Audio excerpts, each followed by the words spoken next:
Bueno, chicos, si hablamos de tórax, ¿ustedes qué entienden? ¿A qué les suena eso?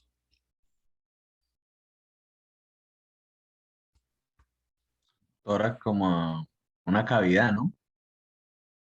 Cavidad, ¿qué más? ¿Qué otra cosa les suena?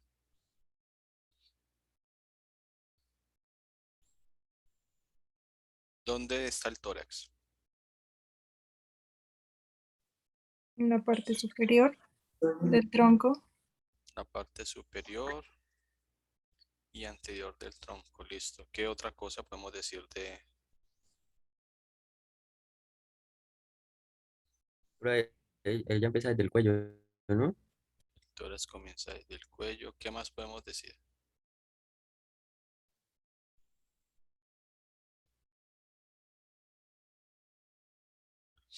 Bueno, todo lo que han dicho tiene que ver con el tórax. Listo, y les comparto esto.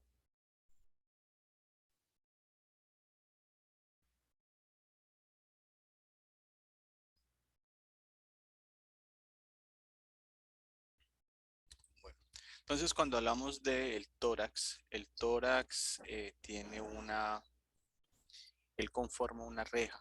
¿Qué estructuras tenemos a la altura del tórax?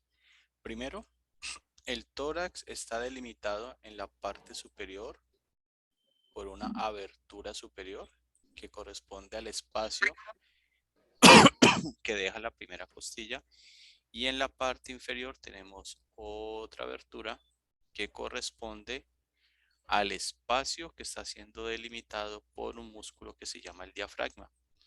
De hecho, el diafragma divide el tórax de la cavidad abdominal. Por ende, pues el tórax va a estar delimitado por estas dos circunferencias. Adicionalmente, el tórax en la parte anterior y medial va a tener este hueso que se llama el esternón, y lateral a él vamos a tener estos huesos que se llaman las costillas, que en su parte anterior se articulan al esternón y en su parte posterior se articulan a las vértebras torácicas. Por eso tiene una forma redondeada. Dentro del tórax, ¿qué órganos consideran ustedes que hay o creen que hay? Corazón, Los pulmón, pulmones. Corazón, pulmones. hígado. Sí hay una partecita de él, pero no es que esté dentro de él. Se relaciona con él, sí, pero no es que esté dentro. ¿Qué otra cosa?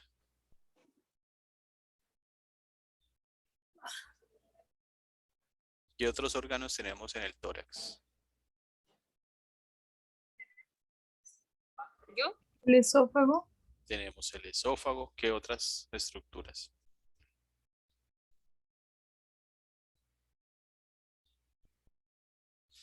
Tenemos Intestino. no, los intestinos. Recuerda que estamos hablando del tórax.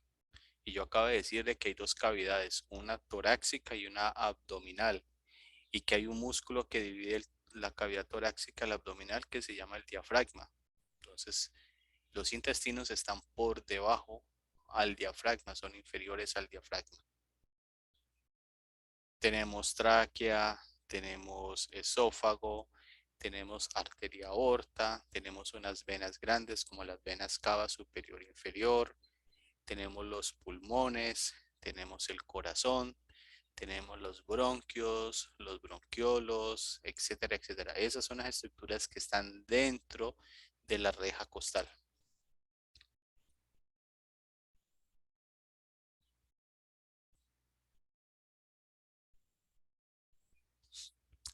El, eh, el esternón va a tener tres partes, una superior que se llama manubrio, una intermedia que se llama cuerpo y una inferior que se llama proceso sifoideo u apófisis sifoides. La palabra apófisis ya se utiliza muy poco, entonces realmente es proceso sifoideo.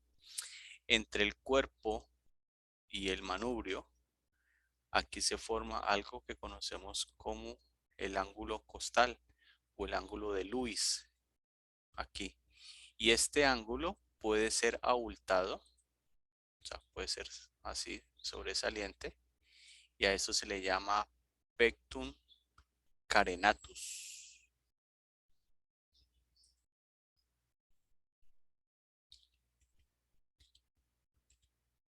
O sea, que es un pecho salido como pecho de paloma, significa eso. O también puede ser lo contrario, que está deprimido y se le llama pectum excavatus.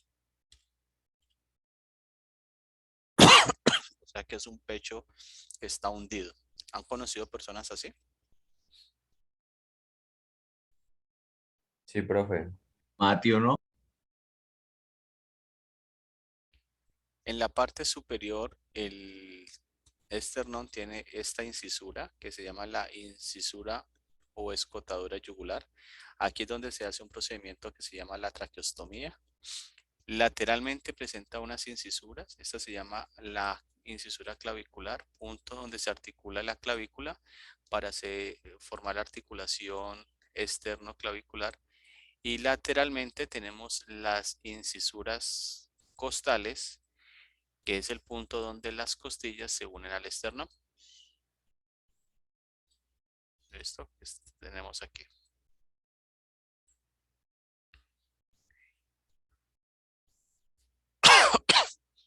¿Cuántas costillas tenemos en total?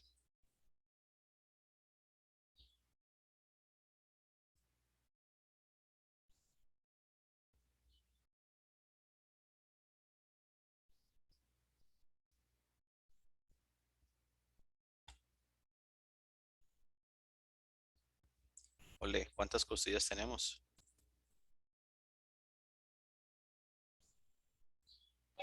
12 pares.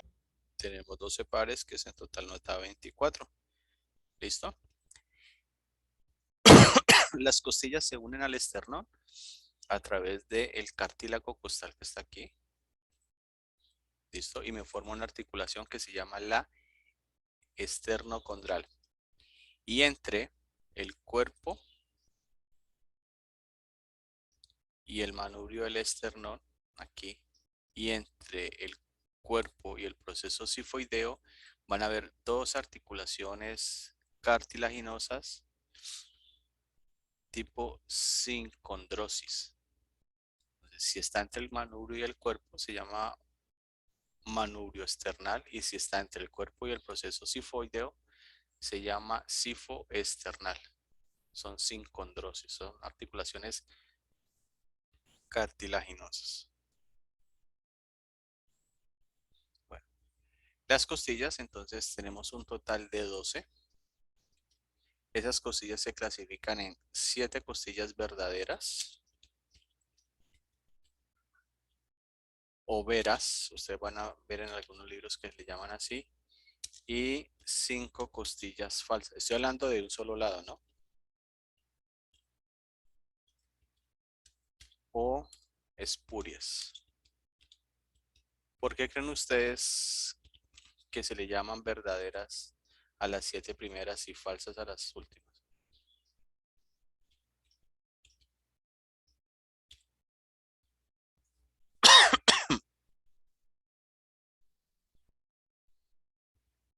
¿Mm? ¿Por qué creen, chicos?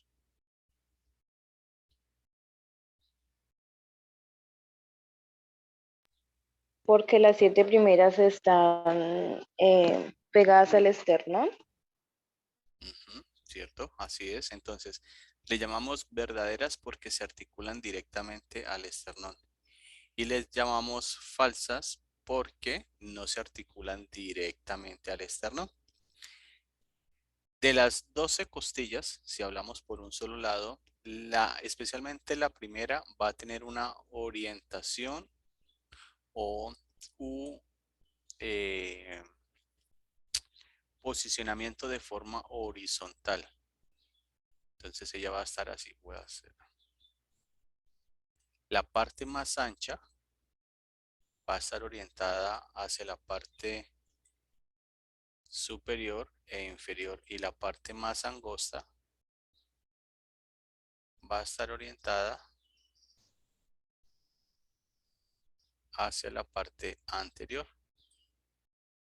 El resto de las costillas, su parte más ancha es anterior y su parte más angosta es superior. ¿Listo? ¿Entiende la diferencia entre la primera y la segunda de la ubicación?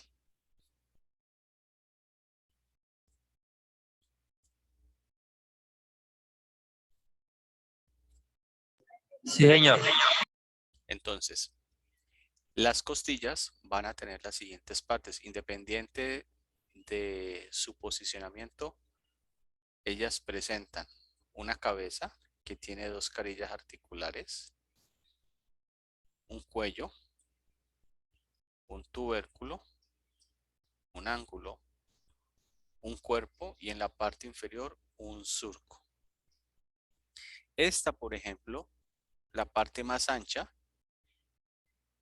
está orientada hacia la parte anterior y posterior, entonces se le va a llamar cara interna a la que está orientada hacia dentro de la cavidad torácica y cara externa a la que está orientada hacia afuera.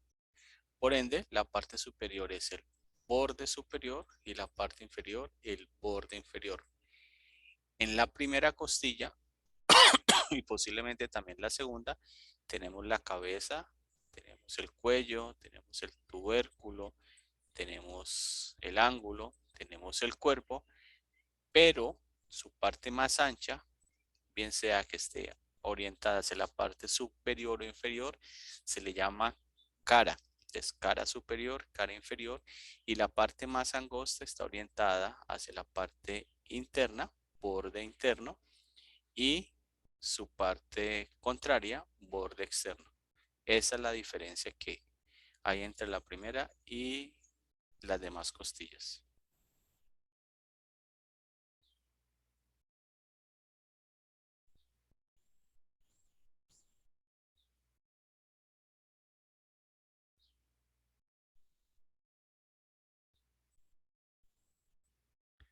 Las costillas entonces, ellas van a presentar una porción cartilaginosa y esa parte cartilaginosa se va a unir al esternón, por eso le llamamos costillas verdaderas y se llama la articulación esternocondral o condroesternal. La parte cartilaginosa de la costilla se une a la parte ósea de la costilla y se llama la articulación condrocostal o costocondral. Como las 7 primeras costillas se articulan directamente al esternón, entonces mira aquí tenemos la 1, 2, 3, 4, 5, 6 y acá tendríamos la 7, la séptima o la 7.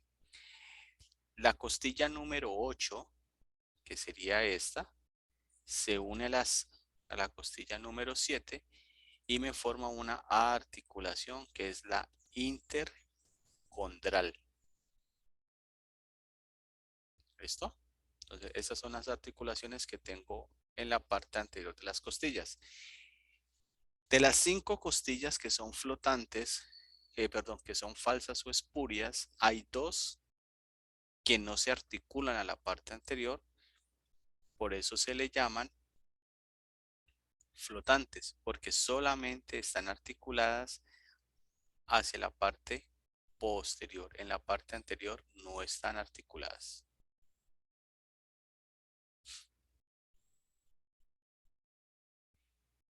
La cabeza de la costilla, al igual que el tubérculo de la costilla, se van a relacionar a través de una articulación con ¿qué tipo de vértebras?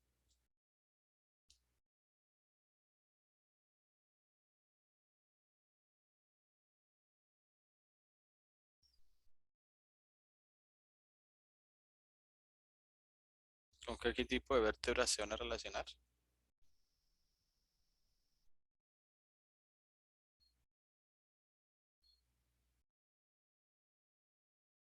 Con las torácicas. Con las torácicas. Muy bien. Entonces, la cabeza de la costilla, ustedes recuerdan las características de las vértebras torácicas, ¿cierto?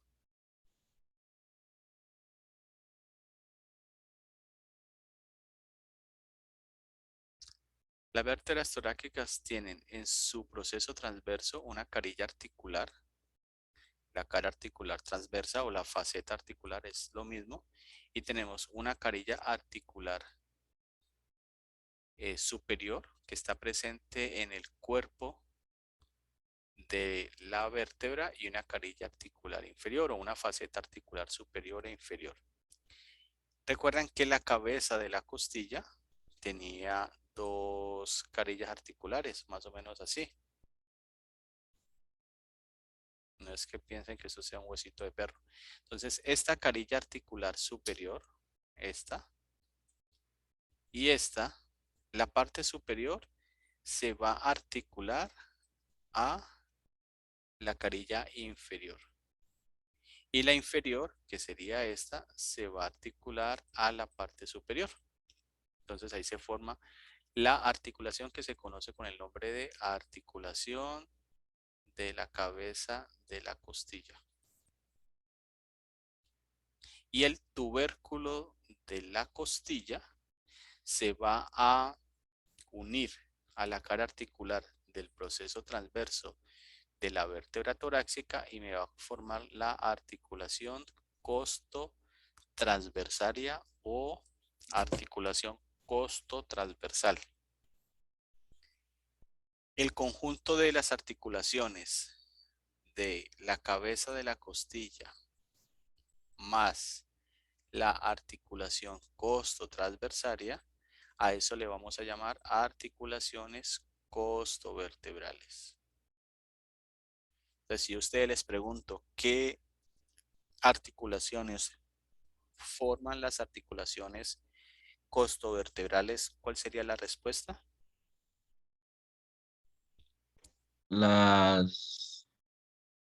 articulación de la cabeza o más la articulación costo transversa. Ajá, muy bien. Esa sería la respuesta. ¿Listo?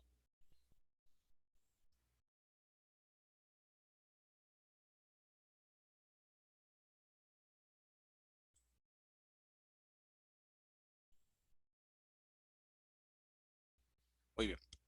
Entre los espacios que dejan las costillas, existe algo que se llaman espacios intercostales.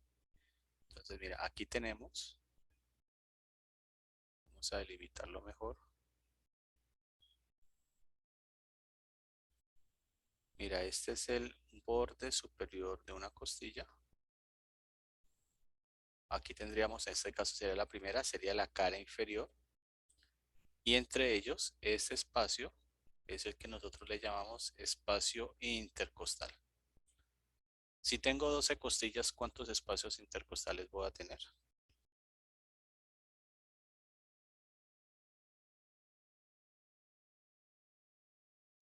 ¿7?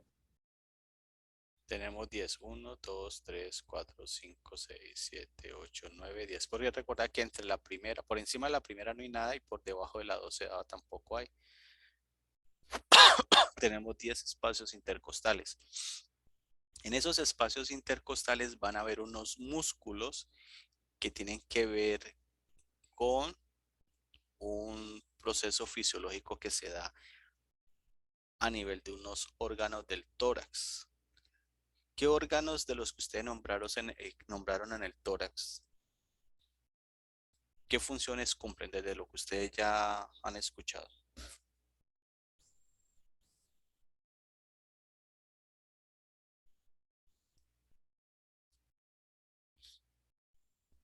¿Cómo así, profesor? O La sea, ahí pregunta, ¿cómo tenemos, es? o sea, ahí tenemos, ¿qué órganos hay dentro del tórax? Pues, el Los corazón, pulmones, el Listo. corazón. Listo. pulmones, Entonces, ¿los pulmones qué función tienen? ¿Para qué sirven los pulmones? Con fuerza. la respiración, para hacer la Pues, respiración, listo. Y la respiración tiene unos movimientos. ¿Cuáles son los movimientos de la respiración?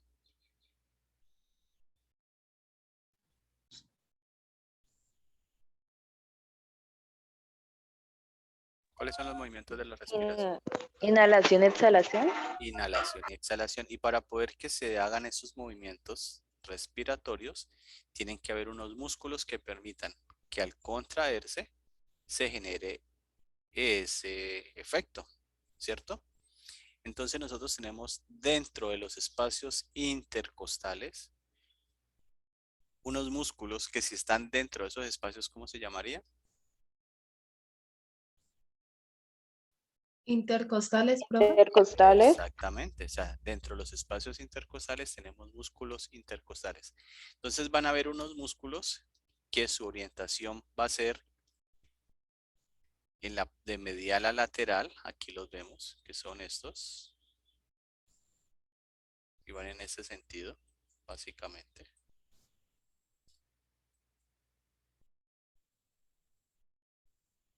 Que van a, su recorrido va a ir a los cartílagos, por eso tiene una porción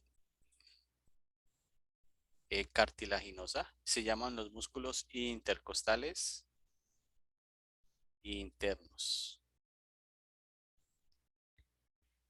Van a haber otros músculos que van a ir en sentido contrario. Vamos a poner otro color. O sea, van a ir de lateral a medial y van a llegar hasta el cartílago costal. profe, una pregunta. O sea que esos músculos intercostales, esto son los que, digamos, se expanden y contraen cada vez que uno respira. Son los que, como están en medio de las costillas, dentro de la cavidad torácica están los pulmones. Entonces los pulmones se alargan, o sea, se orientan hacia la parte superior y hacia la parte inferior, se hacen anteriores y posteriores y se hacen laterales y mediales. Como ellos están cubiertos externamente por las costillas y las costillas están relacionadas con los músculos intercostales, cuando los músculos intercostales se contraen por acción del proceso fisiológico de respirar, que es el intercambio gaseoso entre el medio externo y el medio interno, ellos ¿qué hacen? Se contraen y se alargan, o sea, aumentan el espacio intercostal para que los pulmones, por acción de su alargamiento superinferior, lateromedial y anteroposterior, permitan hacer expandir la caja torácica. Por eso nosotros cuando tomamos aire o inhalamos o inspiramos, que es lo mismo, el tórax se ensancha. Es por eso. Y eso es acción de estos músculos. Entonces aquí tenemos el músculo intercostal externo.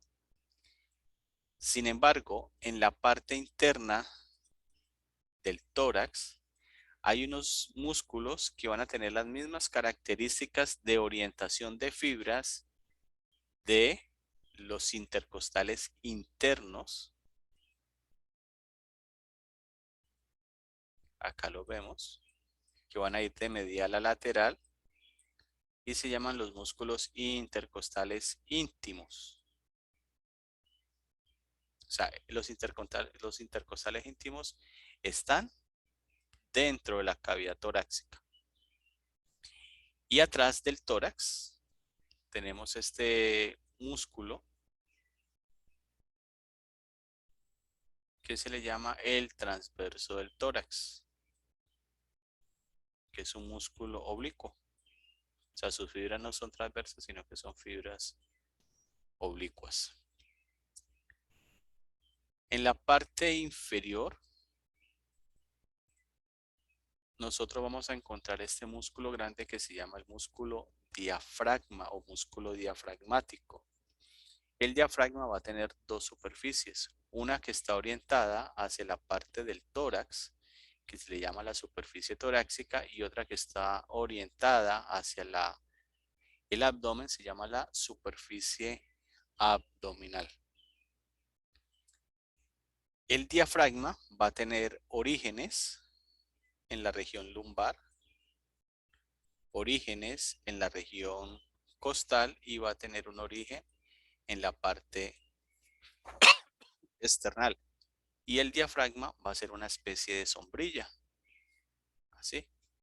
Entonces, ¿qué sucede? El diafragma, como tiene sus orígenes por acá abajito, por aquí y por acá, cuando se contraen, recuerda que la inserción siempre va hacia el origen y eso genera pues un tipo de movimiento. El diafragma desciende.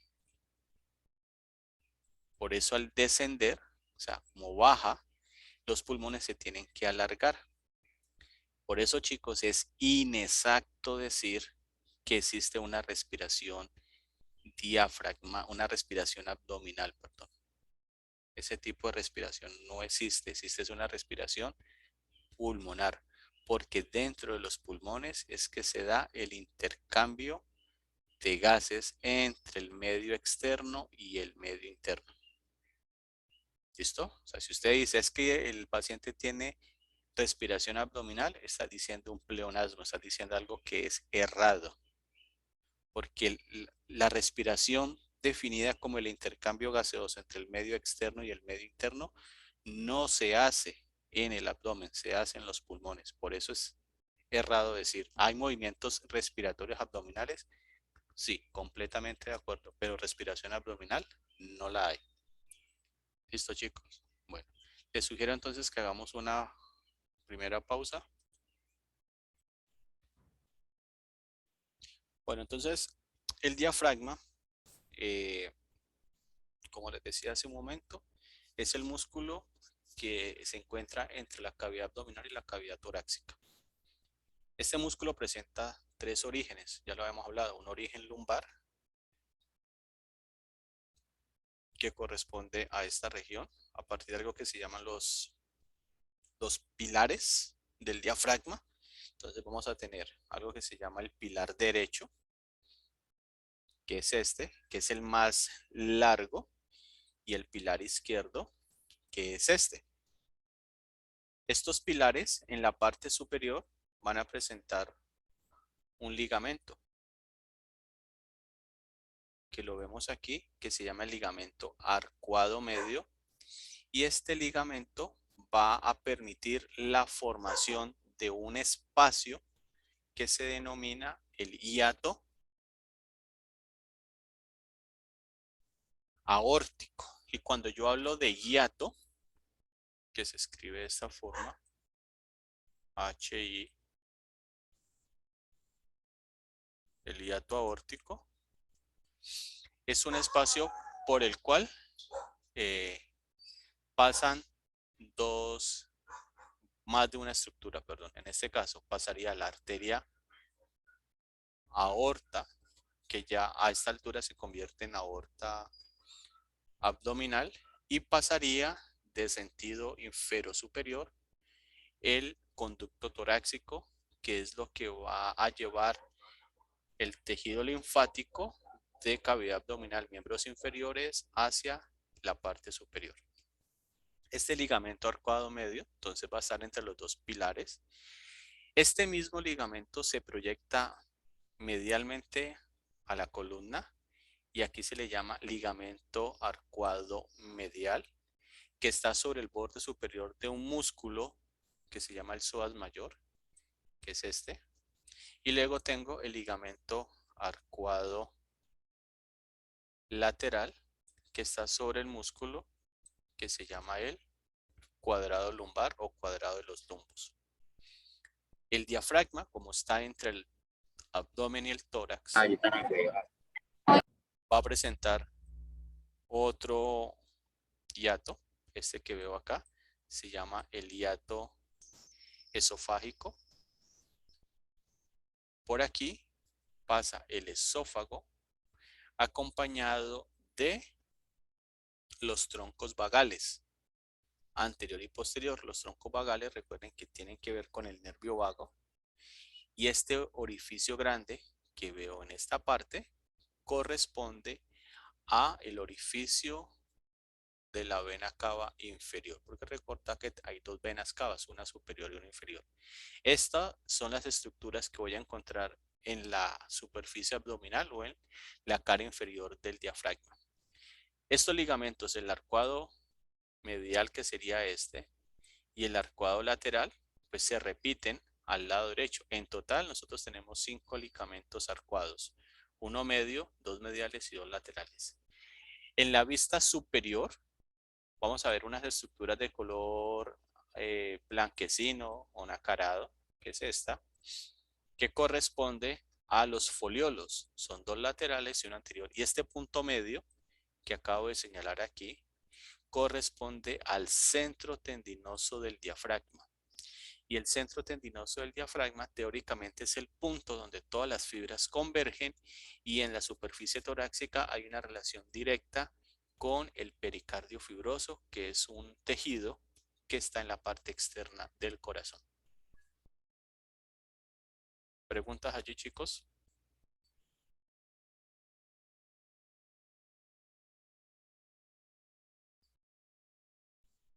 Estos manes están mudos hoy.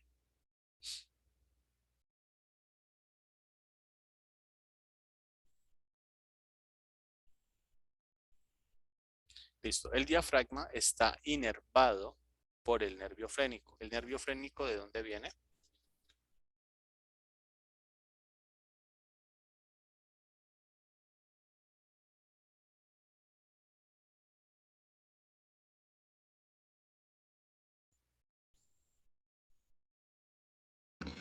¿Cómo así que dónde viene, profe? ¿Dónde se origina? Sí, claro, ¿quién forma el nervio frénico?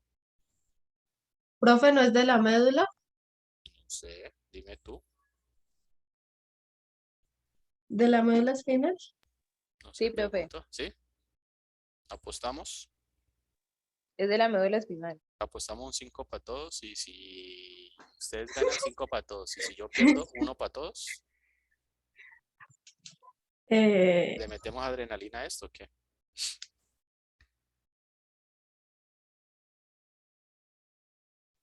¿Sí o qué? ¿Le metemos adrenalina a esto?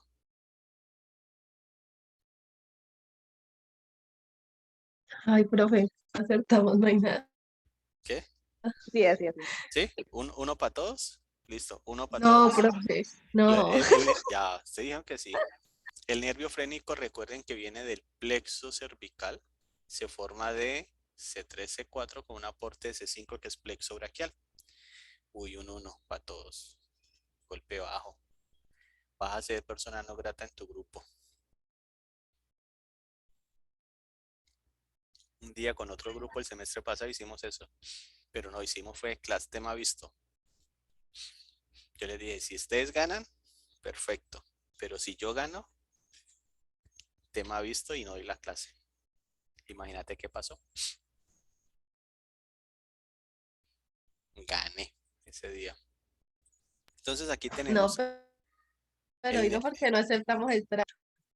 Ajá, claro, ahí sí salen con excusas, ¿no? Listo, entonces el nervio frénico, él se ubica anterior o desciende anterior a un músculo que se llama el escaleno anterior, que es este, que recuerden que el escaleno anterior y el escaleno medio forman un surco, y a través de ese surco emerge el plexo braquial. Entonces el nervio frénico desciende. Al descender, él va a unas ramas que se llaman pericardiofrénicas, porque también acompañadas de unas arterias, y van a inervar el pericardio. Y va a llegar aquí, al diafragma. Entonces, cuando el nervio frénico se corta o se secciona, la persona presenta algo que se llama una disnea, una dificultad respiratoria, porque la parte del diafragma que no está siendo inervado, pues no se va a poder contraer. Y si no se contrae, los pulmones no se van a poder expandir. Y también se puede presentar que el nervio frénico se irrita, y algunos asocian esta irritación con el hipo. ¿Algunos han tenido hipo?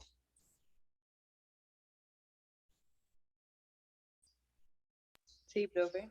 Bueno, entonces el hipo también tiene que ver con eso, porque hace que el diafragma genere unos espasmos allí. Bueno, entonces, como en el tórax está los pulmones, que tienen que ver junto con otros órganos, con el sistema respiratorio, pues hay unos músculos que se llaman respiratorios o músculos de la respiración.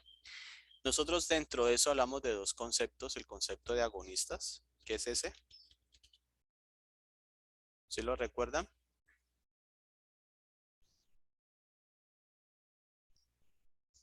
¿Saben lo que son agonistas?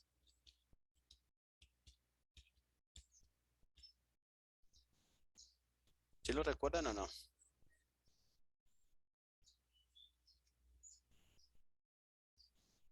¿Ah?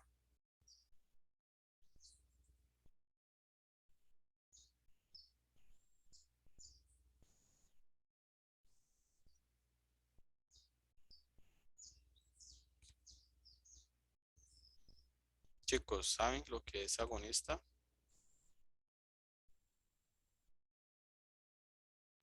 Profe, son los que generan las contracciones musculares.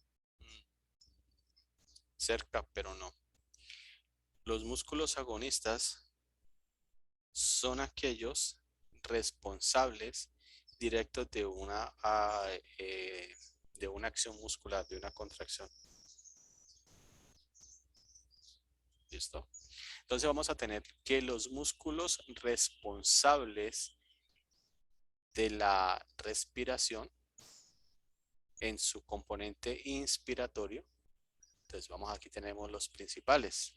Entonces tenemos la parte del músculo, o sea, el músculo intercostal externo, es agonista en la respiración. Tenemos la parte intercondral del músculo intercostal interno y tenemos el diafragma. Estos son los músculos responsables, o sea, los agonistas de la inspiración. Tenemos como sinergistas, que le vamos a llamar accesorios, el músculo esternocleidomastoideo, que ya lo saben, los escalenos medio, anterior y posterior, que también los conocen, que van a ser accesorios, o sea, colaboran en la respiración, es en especial cuando hay una inspiración forzada. ¿Listo? Ahora, ¿cuáles son los músculos agonistas en la expiración o en la exhalación? Entonces tenemos la parte intercostal del músculo intercostal interno. Recuerda que el intercostal interno tiene una intercondral y una intercostal, sería esta. Tenemos los músculos de la pared anterior del abdomen, el recto del abdomen, los oblicuos externo e interno y el músculo transverso. Esos son los músculos accesorios, perdón, músculos agonistas en la expiración. ¿Listo?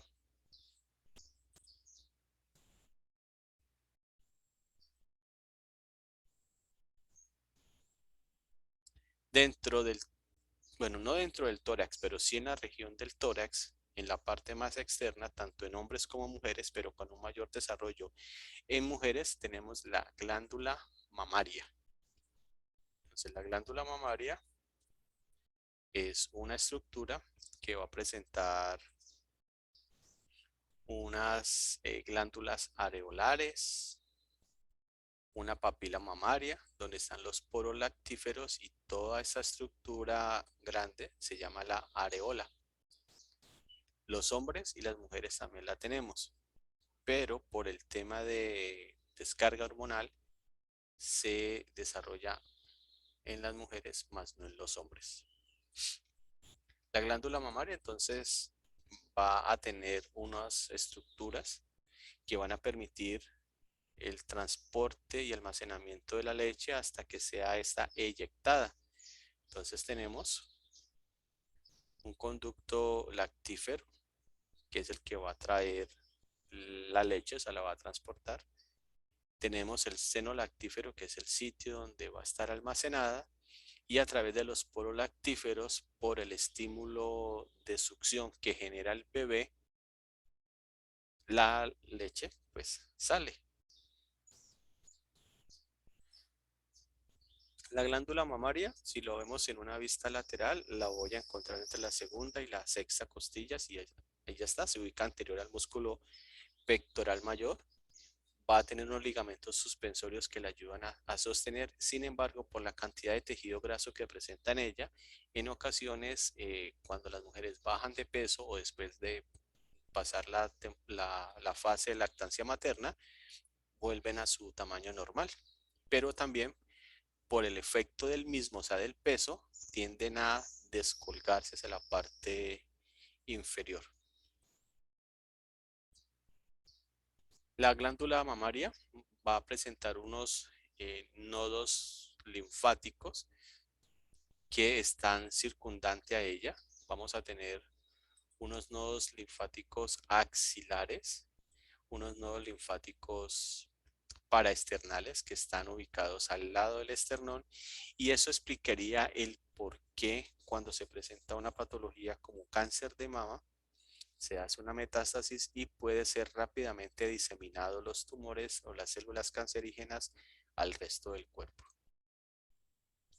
Por eso, chicos y chicas, es muy importante que ustedes se hagan, especialmente las mujeres, el autoexamen de mama. Recuerden que el cáncer de mama es una enfermedad que tiene una alta incidencia, ha crecido, ha aumentado el número de casos de un tiempo para acá y pues ya no distingue entre, o sea, antes se hablaba, ¿no? El cáncer de mama después de los 50 años, ¿no? Ya se dan en personas muy jóvenes. Personalmente viví el caso este año y sé lo difícil que es eso. Entonces, chicos, las invito, niñas, ¿ustedes se hacen el autoexamen de mama?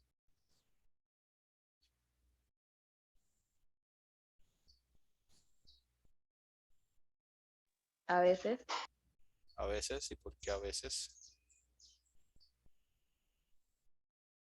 porque a uno se le olvida, profe. Sí, bueno, todo con eso. Todo con eso. Y dice, ah, no, eso a mí no me va a pasar. Muchas veces creemos, no, eso a mí no me pasa, eso le pasa a los demás. Oh, niños, con eso. Es lo mismo que la citología. Teóricamente la citología se debería hacer una vez cada año, ¿no? ¿Ustedes cada cuánto la hacen? Aunque yo sé que ya cambiaron el modelo. ¿Cada cuánto se hace la citología?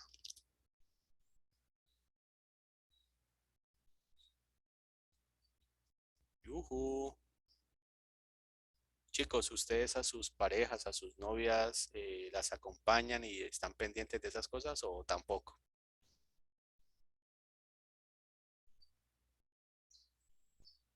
Ya pues, qué parejas tan bacanas.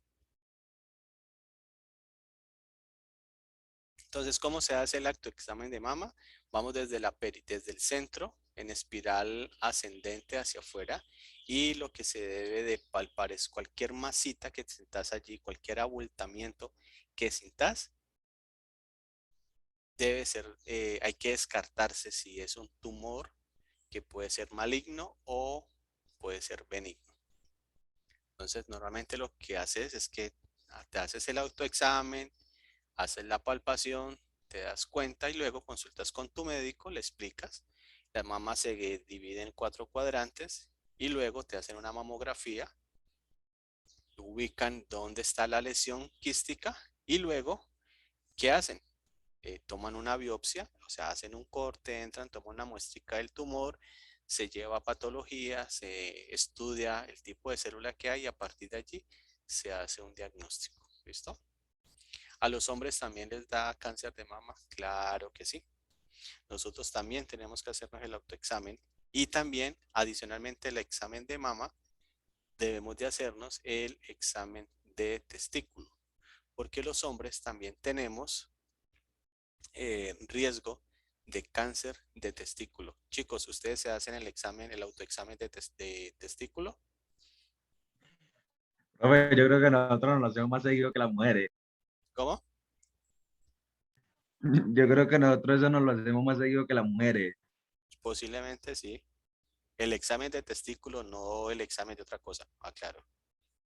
O No, sea, hay pues, que- por eso, y no es que, pues, aprovecha, es aprovecha cuando hace una cosa para hacer lo otro, ¿no? Ese es el mensaje. no, cuando uno hace rasque, No, eso sí. Soy honesto, muchachos. La verdad, a mí personalmente, a mí como hombre me parece, o sea, me parece de mal gusto. Me parece a mí como hombre, cuando los hombres hacen el famoso rasking ball. Eso me parece horrible. Y luego se huelen, o sea, peor dolor. Y como que, o sea, pues sí, hermano, si los pantaloncillos le quedan apretados, pues ponga pantaloncillos más grandes. Y es a cada rato como que la manía, no sé, es que tiene vida propia o qué, pero a mí personalmente me parece horrible. Me parece un acto de machismo impresionante, a mí, pero pues respeto al que lo haga. Y luego van y le dan la mano a la novia, le dan la mano a uno, o sea, nada. Listo. Dentro del tórax vamos a tener unas regiones que se llaman las regiones pleuropulmonares. Bueno, preguntas allí, ¿cómo vamos? ¿Bien? Bien, profe. Listo. Entonces tenemos unas regiones pleuropulmonares que son regiones que me van a delimitar unos espacios. Entonces tengo la región pleuropulmonar del lado derecho, la región pleuropulmonar del lado izquierdo y en medio voy a tener el mediastino, que el mediastino es el espacio donde está el corazón. Entonces, en términos de, esto es un corte transversal, yo voy a ver a la derecha un pulmón, a la izquierda el otro, hacia la parte posterior la columna vertebral, hacia la parte anterior voy a ver el esternón y en medio voy a encontrar el mediastino, que es el espacio donde está el corazón. ¿Listo?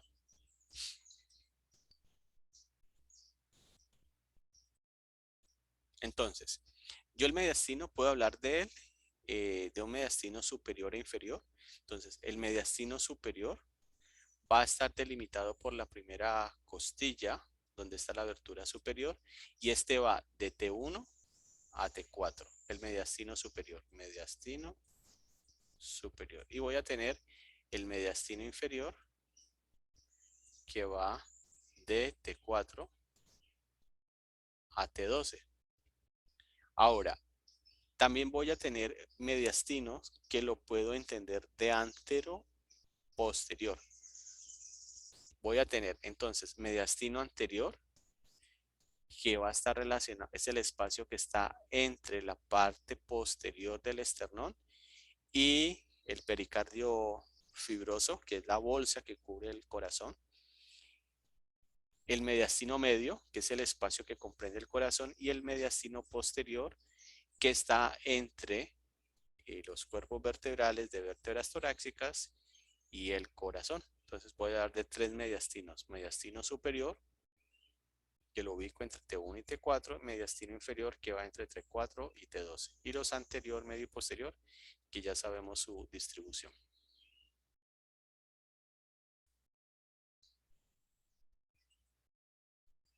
Entonces aquí lo vemos en un esquema.